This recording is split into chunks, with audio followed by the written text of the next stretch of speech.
मैं गरिमा अग्रवाल आप सभी का वंदन करती हूँ, अभिनंदन करती हूँ। आइए हमारे आज के इस वीडियो में हम जानते हैं कि कजरी तीज कब है, जिसे सातुड़ी तीज, कजली तीज, बड़ी तीज, सत्तू तीज आदि नामों से भी जाना जाता है। तथा साथ ही हम यह भी जानेंगे कि इस तीज की पूजा कैसे की जाती है और चंद्रमा को अर्घ्य कैसे दिया जाता है, व्रत कैसे रखा जाता है। हरियाली तीज और हरतालिका तीज की तरह ही कजरी तीज भी सुहागन महिलाओं के लिए मुख्य त्योहार है।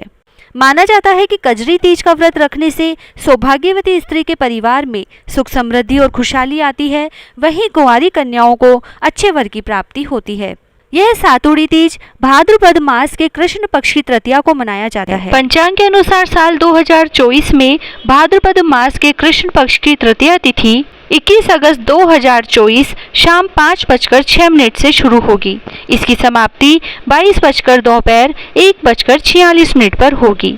इसीलिए सातुड़ी तीज या कजरी तीज 22 अगस्त 2024 को मनाई जाएगी। अब हम जानते हैं इस व्रत के नियम और पूजा विधि।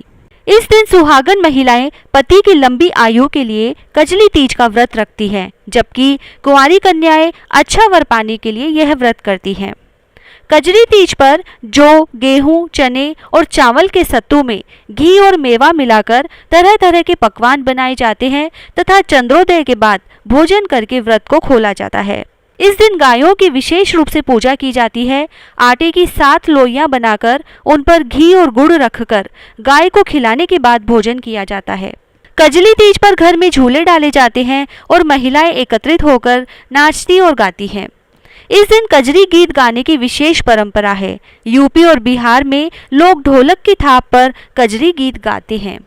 इस तरह से इस त्योहार पर अलग अलग जगहों के हिसाब से अलग अलग परंपराएं निभाई जाती है। अब हम जानते हैं कजरी तीज की पूजा विधि। कजरी तीज के अवसर पर नीमड़ी माता की पूजा करने का विधान है। पूजन से पहले मिट्टी व गोबर से दीवार के सहारे एक तालाब जैसी आकृति बनाई जाती है। इस तालाब की घी और गुड़ से पाल बांधी जाती है और उसके पास एक नीम की टहनी को रोप देते हैं। तालाब में कच्चा दूध और जल डालते हैं और किनारे पर एक दिया जलाकर रखते हैं। इस पूजा की सामग्री में एक थाली में नींबू, ककड़ी, केला, सेब, सत्तू, रोली मोली अक्षत आदि रखे जाते हैं। इसके अलावा एक लोटे में कच्चा दूध लिया जाता है। फिर शाम के समय श्रृंगार करने के बाद नीमड़ी माता की पूजा की जाती है। सबसे पहले नीमड़ी माता को जल व रोली के छींटे दें और चावल चढ़ाएं।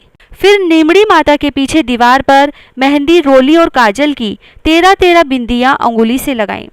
मेहंदी और रोली की बिंदी अनामिका अंगुली से लगाएं और काजल की बिंदी तर्जनी अंगुली से लगानी चाहिए। नीमड़ी माता को मोली चढ़ाने के बाद मेहंदी, काजल और वस्त्र चढ़ाएं। दीवार पर लगी बिंदियों के सहारे मोली का लच्छा लगा दें। नीमड़ी माता को कोई फल और दक्षिणा चढ़ाएं और पूजा के कलश पर रोली से टीका लगाकर लच्छा बांधें। पूजा स्थल पर बने तालाब के किनारे पर रखे दीपक के उजाले में नींबू, ककड़ी, नीम की डाली, नाग की नथ, साड़ी का पल्ला आदि देखते हैं। इसके बाद में नीमड़ी माता की कहानियां सुनकर चंद्रमा को अर्घ्य दें।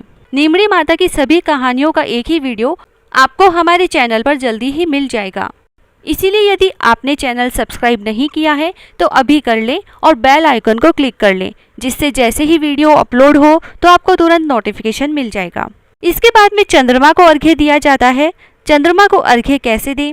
इसके लिए चंद्रमा को जल के छींटे देकर रोली मोली अक्षत चढ़ाएं, फिर भोग अर्पित करें तथा चांदी की अंगूठी और जो कहानी सुनते समय आपने गेहूं के दाने यानी आंखें हाथ में लिए थे, उनके साथ जल से चंद्रमा को अर्घ्य दें। जल से अर्घ्य देने के बाद एक ही जगह खड़े होकर 4 बार घूमें और चंद्रमा को प्रणाम करें तथा फिर नीमड़ी माता का ध्यान करके अपने परिवार की कुशलता तथा सुहाग की लंबी उम्र की प्रार्थना करें। इस तरह से चंद्रमा को अर्घ्य दिया जाता है।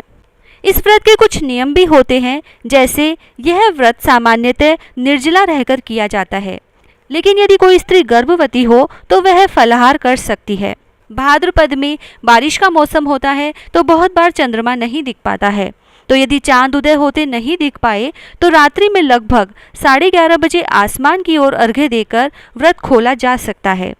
इस तीज के व्रत के उद्यापन के बाद यदि उपवास संभव नहीं हो तो आप फलाहार शुरू कर सकते हैं।